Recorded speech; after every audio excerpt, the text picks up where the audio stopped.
is BBC News. Welcome if you're watching here in the UK or around the globe. I'm Louisa Pilbeam. Our top stories. Well, we are getting breaking news out of Iran. Explosions have been heard in the capital. Israel has launched attacks on Iran, on Tehran, but also other areas of Iran. I mean, looking at those pictures, there's widespread destruction and likely to be a huge number of deaths.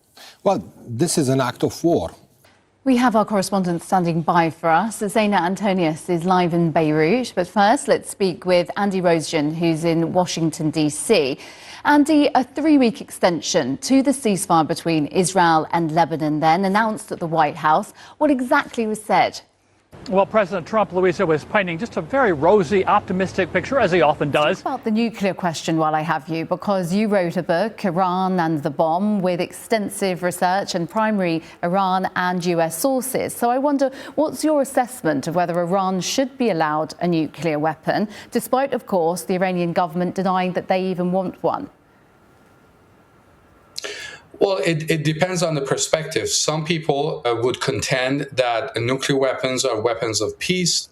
As you say, the question is, where will this end? But for now, as well as their ballistic missiles causing damage, Iran's biggest weapon seems to be an economic one, effectively blocking the Strait of Hormuz, oil above $100 a barrel. Is that their strongest element?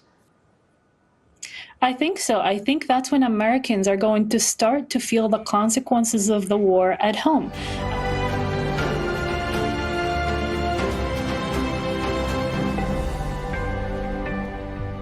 I'm Louisa Pilbeam in Doha with continuing breaking news coverage on Israel's murder of 5 Al Jazeera staff in Gaza, including correspondent Anas al-Sharif.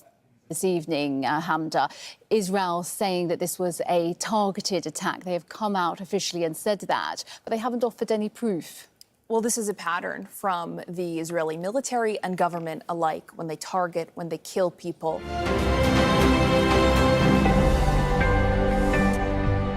US President Donald Trump has doubled down on his sweeping tariffs, and despite a second day of stock market losses, he says his policies, quote, will never change.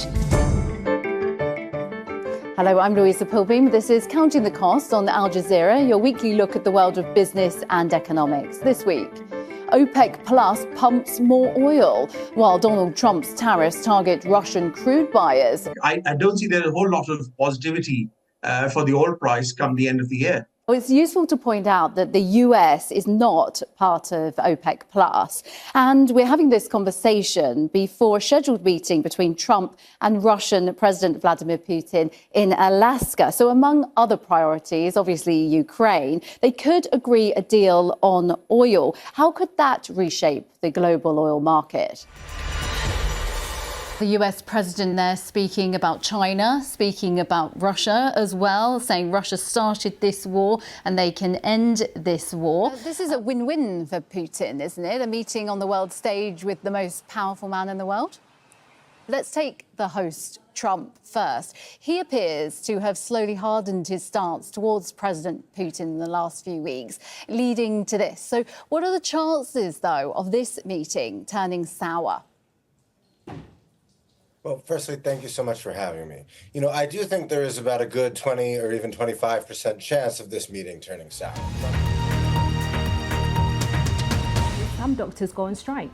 Well, a BMA, British Medical Association union representative has told me this morning that their last survey that they carried out, they said that they have around 3/4 of the public supporting them still. It's patients here who are suffering.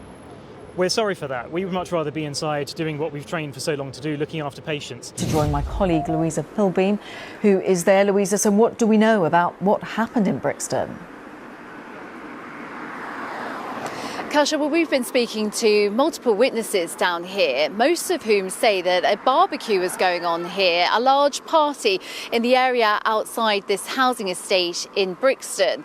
And there were children here, families here for a number of hours, and that a car witnesses told me, came up on the opposite side of the road and shot 7 gunshots. These toys are in fact cute is up for debate, but fans queue for hours to buy them. How does this toy go from quirky looking doll to worldwide craze? Is it luck or is it a well executed marketing strategy?